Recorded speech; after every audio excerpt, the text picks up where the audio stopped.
Salam everyone, welcome to day 14 of our Ramadan spiritual reflections. And today I've chosen verses 10 through 13 from Surah An-Nahl, which says, Bismillah ar-Rahman ar-Rahim, هُوَ الَّذِي أَنزَلَ مِنَ السَّمَاءِ مَاءً لَكُم مِّنْهُ شَرَابٌ وَمِنْهُ شَجَرٌ فِيهِ تُسِيمُونَ ينبت لكم به الزرع والزيتون والنخيل والأعناب ومن كل الثمرات إن في ذلك لآية لقوم يتفكرون وسخر لكم الليل والنهار والشمس والقمر والنجوم مسخرات بأمره إن في ذلك لآية لقوم يعقلون وما ذرأ لكم في الأرض مختلفا ألوانه إن في ذلك لآية لقوم يذكرون. And the English translation of these verses are, He it is who sends down water from the sky, from which you have drink, and from which comes forth vegetation, wherewith you pasture your cattle.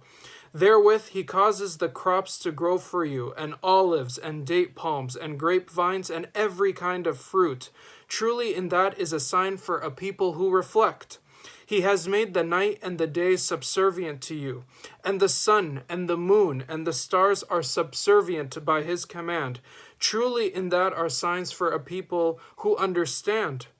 And whatsoever he has created for you on the earth of diverse hues or colors, truly in this is a sign for a people who reflect. So in verses 10 through 11, God is talking about the blessing of water, which is a fundamental gift from God for all of us and for the earth itself, because it's a gift for humans, it's a gift for plants and vegetation, and it's a gift for animals.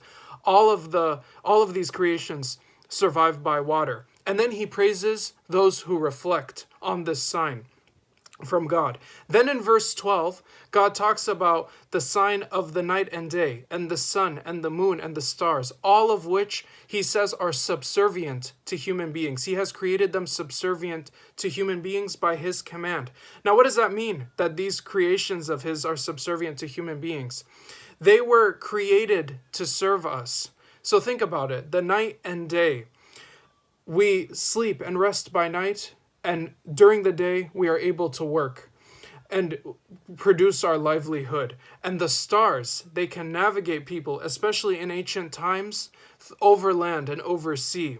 So then God ends this verse by saying this is a sign for those who understand, or for those who use their reason. And then finally in verse 13, God says, his creation is of many colors. So here he's acknowledging the diversity that we find on earth, in all creation, in human beings, in plants, in animals, etc.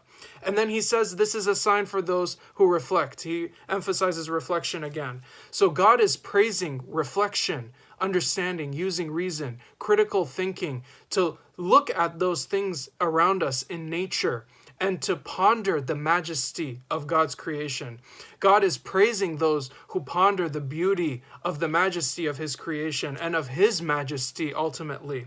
So let us all look around us, recognize the beauty of God's creation around us, ponder his creation, ponder his majesty, be of those who reflect, be of those who use our reason and our critical thinking, inshallah.